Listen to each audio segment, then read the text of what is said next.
All right, so in this next module, we're going to be talking about being interviewed by the media. And I have with me today, I'm going to have a conversation with 3 of my former students.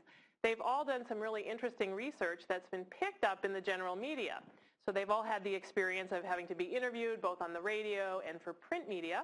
And they're going to tell you a little bit about their experience and give you some tips, because if you do end up getting published eventually, which a lot of you will, especially if you're published in a high-profile journal, you will likely be contacted at some point in your career by somebody from the media who wants to do an interview. So you have to be a little bit prepared. So I have with me today 3 of my former students. I'll just give them a brief introduction. So this is Dr. Kit Delgado. He's an instructor of emergency medicine at Stanford University. I have Dr. Crystal Smith-Spangler, who's an instructor of medicine at Stanford University, and Eran Bendavid, Dr. Eran Bendavid, assistant professor of medicine at Stanford University. I'm just going to briefly tell you a little bit about each of their individual research and their experience with the media. They'll be telling you more about it as we go along. So Kit actually had a paper in the Annals of Emergency Medicine in 2010 that was about the use of preventative services, people receiving preventative care in the emergency room. That got a lot of media attention. He did a number of radio interviews, including on health radio. And actually just last week in 2012 had a paper in the Journal of Hospital Medicine about patients being transferred from the emergency room to the ICU. He was interviewed by one of the Stanford News Services for that, so he's had some very recent experience with interviewing. Dr. Crystal Spangler-Smith had a paper in Annals of Internal Medicine in 2010 on sodium reduction strategies that was covered by a number of media outlets, and recently had a 2012 paper in the Annals of Internal Medicine that was on organic food, and that's a hot topic of interest, and was covered by quite a few media outlets. She was interviewed on NPR. It's been talked about in the New York Times, the LA Times, ABC News. So that got some wide media coverage, and she'll tell you a little bit about that. And then Dr. Eran Bendavid, he had a paper actually in 2010 on antiretroviral therapy in Africa that got quite a bit of media coverage, and also very recently in 2012 had a paper in the Journal of the American Medical Association, which is about U.S. AIDS relief to Africa and what the impact that's had. And so that was covered in a number of media outlets. NPR, it was mentioned in the LA Times, the Washington Post, and so he's also done a number of interviews very recently.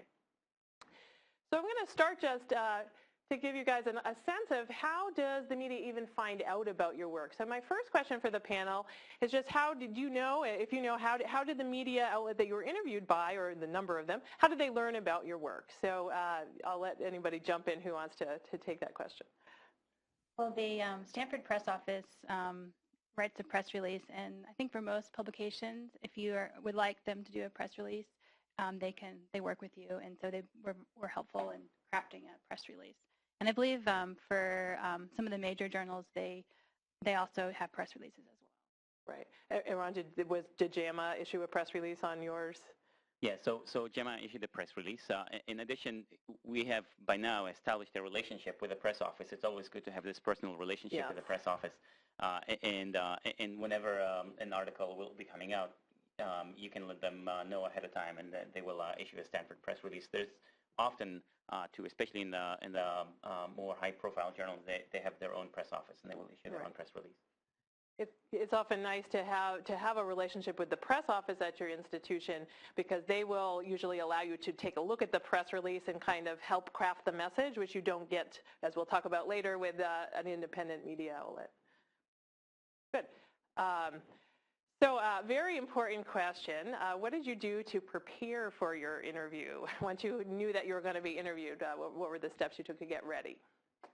So I met with Teal Pennebacher, who was our media relations person in our research center, and she pretended to be the interviewer on the radio station, and that was extremely helpful in terms of coming up with my sound bites that I wanted to get across on the radio.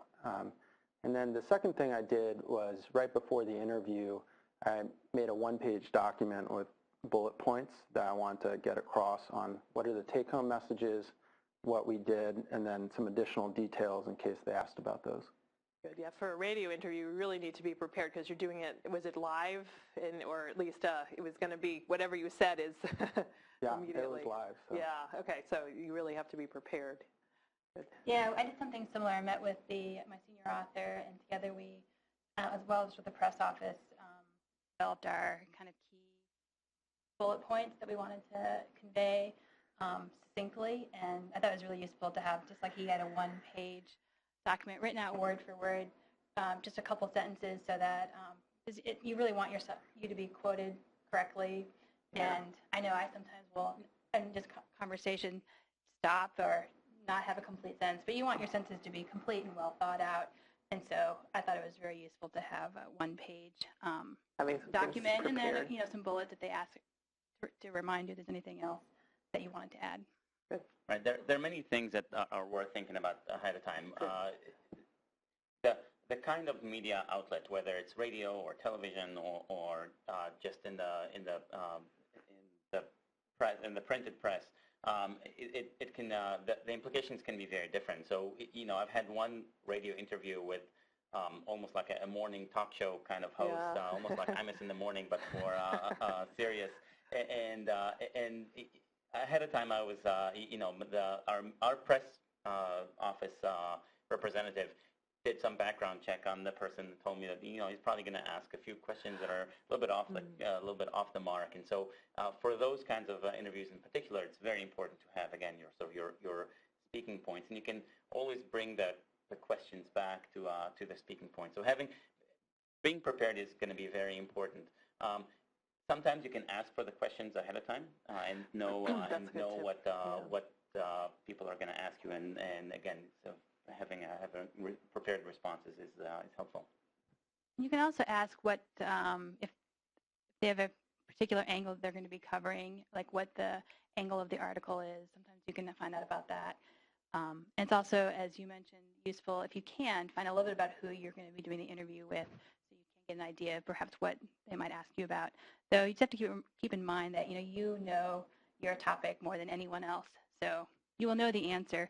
It's just a question of making sure you can convey it in a very articulate way. Did you two practice at all with sort of do a mock interview with anyone as well? Yeah, so I've done mock interviews, and I actually had someone film me because one of my interviews was a video interview. Yeah. So body posture and body position makes a difference. And the other thing I would say is, again, it's the relationship with the local press office is important, because they will sometimes screen the people who want to come and interview you. And you can then have at least someone who sort of will think through you whether that's an interview that's worth doing or not worth doing. So there may be some times where you might want to turn down an interview, possibly. Especially, I'm sure for a very highly publicized articles, it can be overwhelming. Yep. Yeah, Crystal's was covered quite extensively, so you may have had to turn some interviews down just for time. And once it became clear that there was a lot of interest, Stanford, the press office, handled all the requests and helped triage which ones I should prioritize. That's great, right? Good. So there was a lot of research and preparation, and it sounds like that went into all of these, which is good for the students to be aware of. The next question is, what was the most surprising thing about the experience? Perhaps for your first experience being interviewed, were there things you weren't expecting that came out of that, either good or bad? I think what you don't realize is that it's really over very quickly. A 3 to 4 minute interview, the interviewer is going to be talking at least 2 minutes of the time setting up the question. So you really only have about a minute or two to get across your main points, which really boils down to about 1 or 2 take-home messages and maybe one or couple sentences about what you actually did for your study. So I think that just goes back to really honing down your message into that one bullet point, and before you know it, the interview's over. Yeah, I would agree that you have to be very succinct, or at least think about what amount of time you're going to have, especially for TV. You have almost no time given to you to express your thoughts. It's very, very limited. Right, and now to also it's a very it's not a very impromptu experience. So it's very by and large your message is prepared ahead of time, and the interviewers sometimes all they want to hear is that message in a sound bite. And so it's not an opportunity for you to, explore and discuss. It's a very succinct kind of experience. Yeah, I think it's probably surprising to a lot of students because a lot of times they try to present these types of interviews as if they're spontaneous and conversational, but in fact there's a lot that goes into them ahead of time. Good.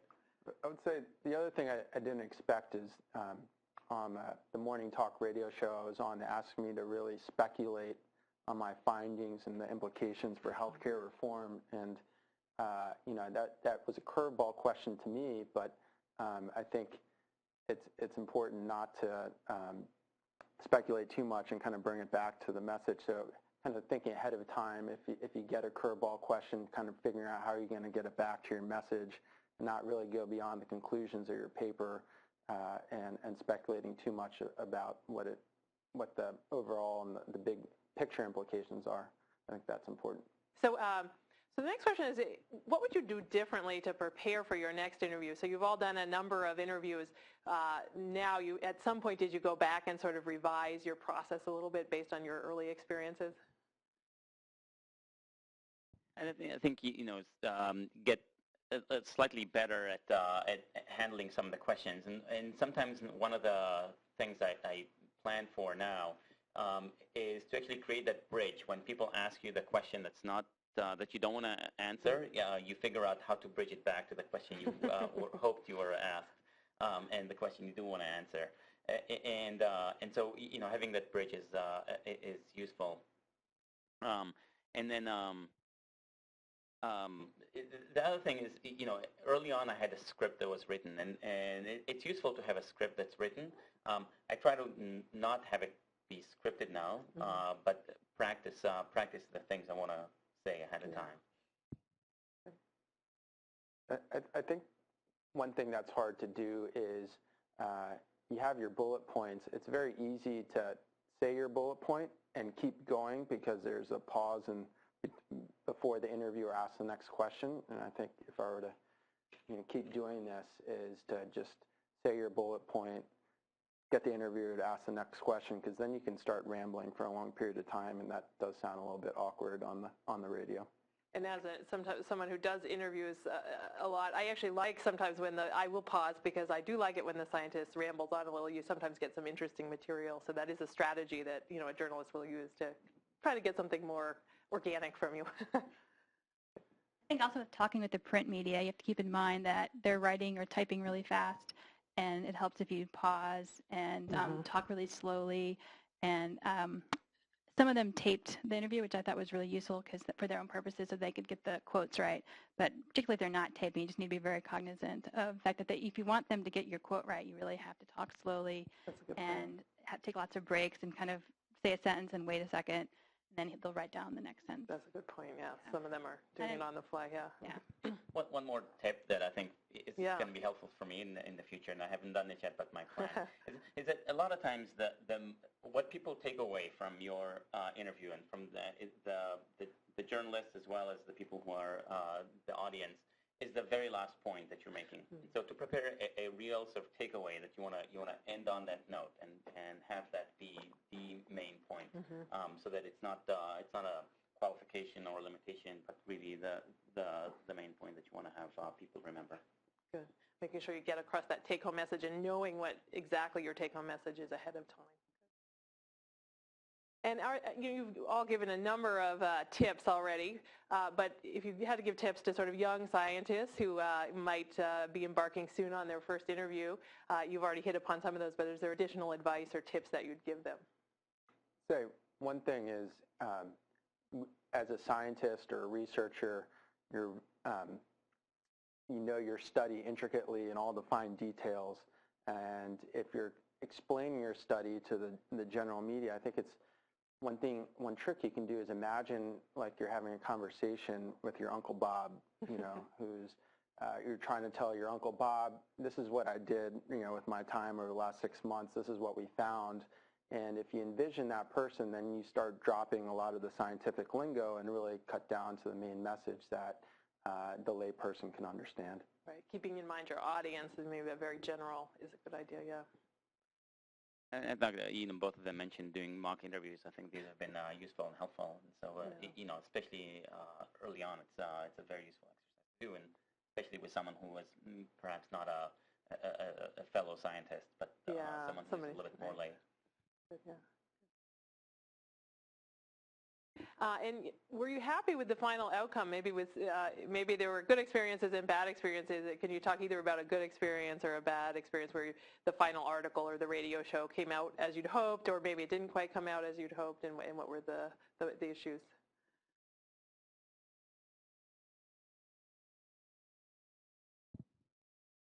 Crystal, you want to jump in? I know you've had mixed experience recently. Yeah, well, I did an NPR radio talk show. I did an NPR radio talk show, and there were two other discussants on the radio show, and so I presented my findings and made a couple points, and then I was actually very happy that they were kind of debating things that were peripherally related to my study, but not exactly what my study was about. In fact, my study could not answer that question. So I was very happy that there were people who wanted to debate it, because that really wasn't something that I was going to debate, because that's not what my study was about. So I was happy so I had asked the NPR interviewer what we were going to talk about, and who the other discussants, and let him know that I'm going to talk about my study, but not about kind of issues related to, but not about my study. So that was a good experience. Yeah, good. Any other good or bad experiences?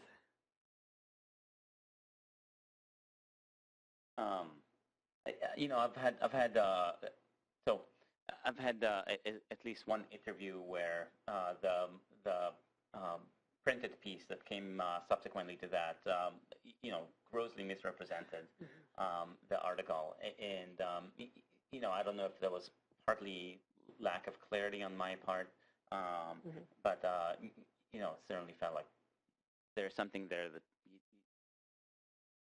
there are lots of pieces like that you don't necessarily want to have out there, sort of covering your article. Did you think of anything you could have done differently after that one that could have changed that experience, or not so much? Yeah, no, I mean, I think, so part of the reason was that the reporter really wanted to know very detailed issues about the methods and how the numbers were derived, and I think that there's a difficulty in communicating that, both because I wasn't prepared, and also because I think it was very difficult sometimes to convey a lot of these sort of concepts in a very sort of easy way. So I don't know exactly what I could have done, but perhaps ask her to review the article ahead of time. Right.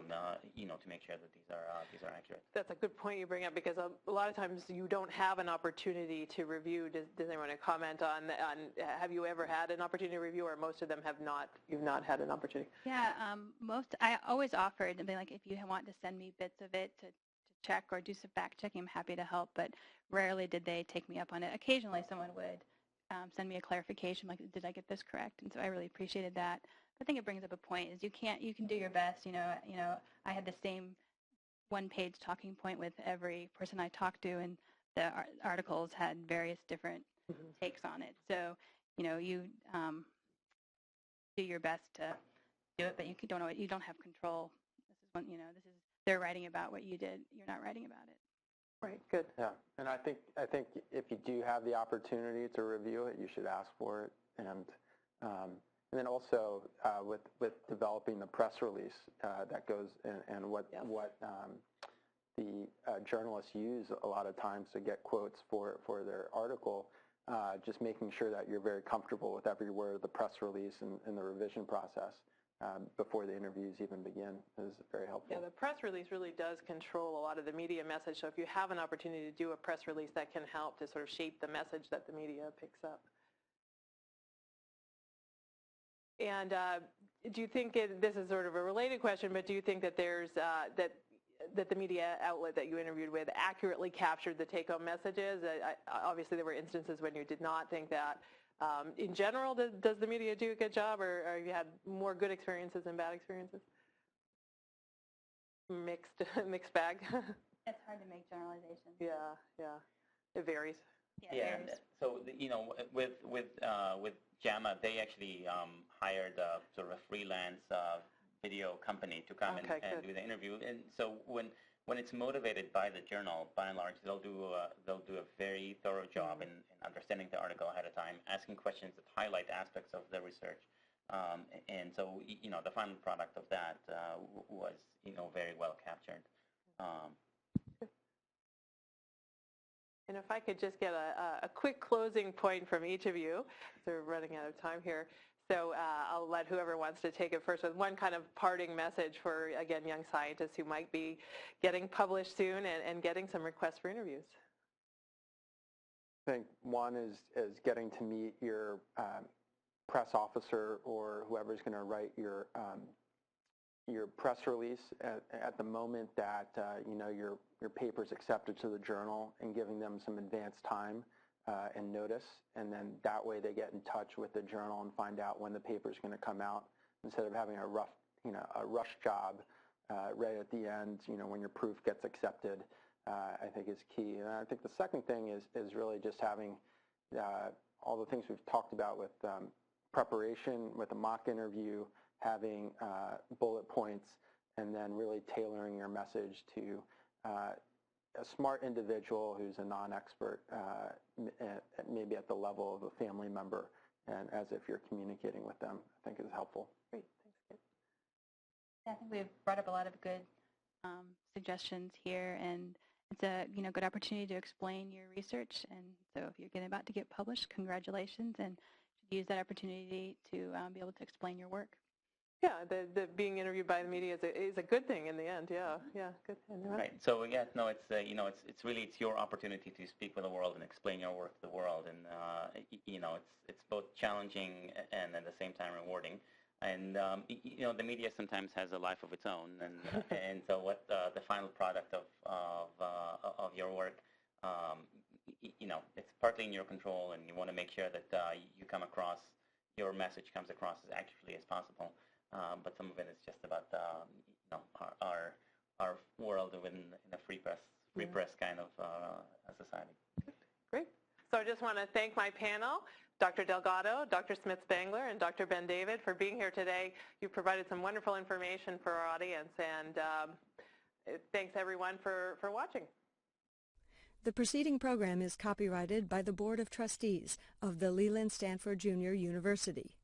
Please visit us at med.stanford.edu.